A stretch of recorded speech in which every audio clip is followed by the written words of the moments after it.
This is my first cooking video, which means Santa John finally got time to cook us something good. So I have some wine, and I have most of the ingredients, which I'll tell you what they are in a few minutes. So I'm going to chop up the vegetables while he starts on the roux. Well, we're making crawfish étouffée, and I'm making the roux right now. And roux to me is probably the most important part of the dish. I eat this at a lot of different places, and the roux most often tastes like flour and oil. It's not a good flavor. It actually is flour and oil. It's a cup of oil and a cup of flour, and you want to, over low heat, you just want to whisk. You want to whisk this flour into the oil.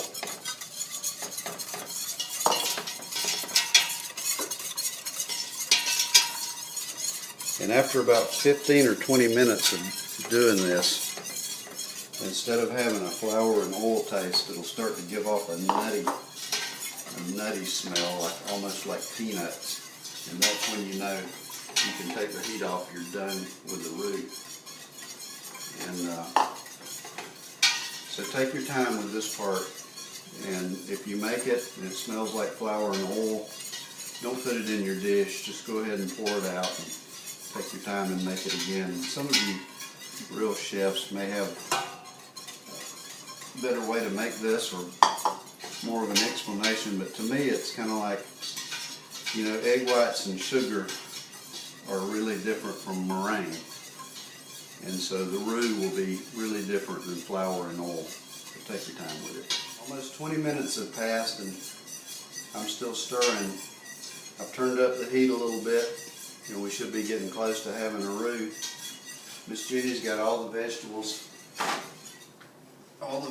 chopped up here. This is bell pepper, onion, garlic, celery, and green onions. And I used to saute those vegetables in the roux when I finished the roux. And I found out that I get a better flavor for the dish if I saute the vegetables in butter separately and then add them to the roux. So Miss Jenny's going to take about probably 2 or 3 tablespoons of this butter and put them in the skillet in a minute and saute those vegetables. And if you ever fix this dish and you get a good roux, if you get your roux right, you will probably never want to eat this again in a restaurant, because you'll get that oil and flour taste and you'll know what it is, and you'll know that you're just eating an oily dish. Take your time with this roux. Looks like Santa John is finished with the roux. So I'm sauteing these vegetables, and what I have here is 2 sweet onions, 4 stalks of celery, a bell pepper, a bundle of green onions, and 2 tablespoons of garlic. And I'm going to saute these in the butter till they're all tender. Okay, I've got 2 pounds of crawfish tail meat here. It comes in the grocery store frozen in a bag like this. And what I've just done is I've taken a bag and cut the corner off of it. I'm going to add a little bit of water. Don't get too much in it or you won't be able to squish it around. And what I've done with this one is I've squished it around, and you'll see an orange liquid forming in there. That's the fat off of the crawfish tails. And what you want to do when you're done squishing it around is squeeze the bag into this bowl. This actually goes into the dish before the crawfish tails do. All the dry seasoning measured out.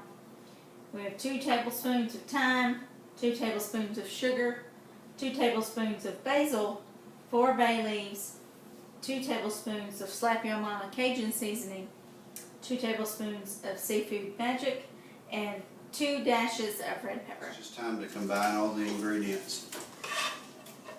This is all those vegetables that Miss Jenny got sauteed up in tender for us.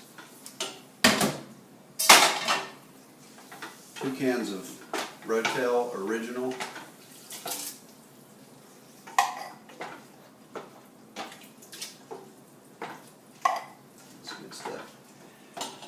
those dry seasonings that she was talking about a minute ago.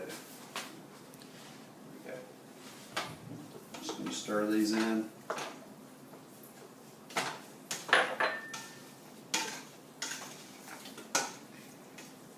Okay, and I'm just going to get this going over kind of a low heat and let it cook for about 20 minutes.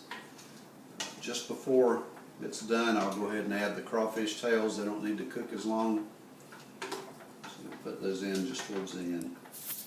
I have been abandoned. A neighbor came over with a garden snake, and Jenny's out taking pictures of it. I have, off camera, I have added a whole stick of butter to this. And I just wanted to make sure I got it. I got it up a little too high. Turn that down a little bit. And I'm going to add the fat off of the crawfish tails. And that'll give it some good liquid. I'll come back and get a good picture of that once I've stirred it up good. Sorry about that poor video. And Miss Jenny is still MIA on the cooking. So it's just Wilson and I. I think I can do this little part. I've got some success rice going here. Sometime over the years I began to really like success rice, so that's what I cook. We all like it here. And the last thing before the crawfish tails that go in here, I've got two kinds of hot sauce that we like the flavor of. One is Trappy's and one is Crystal. And neither one of them are extremely hot, but they both have a good flavor, so I'm going to put about 1, 2, 3, 4, 5, 6, 7, 8 of those in Crystal. 1, 2, 3, 4, 5, 6, 7, 8 of the Trappy's. And then we'll be almost ready for the crawfish tails in just a few minutes. Okay. Last item we're going to add is the crawfish tails.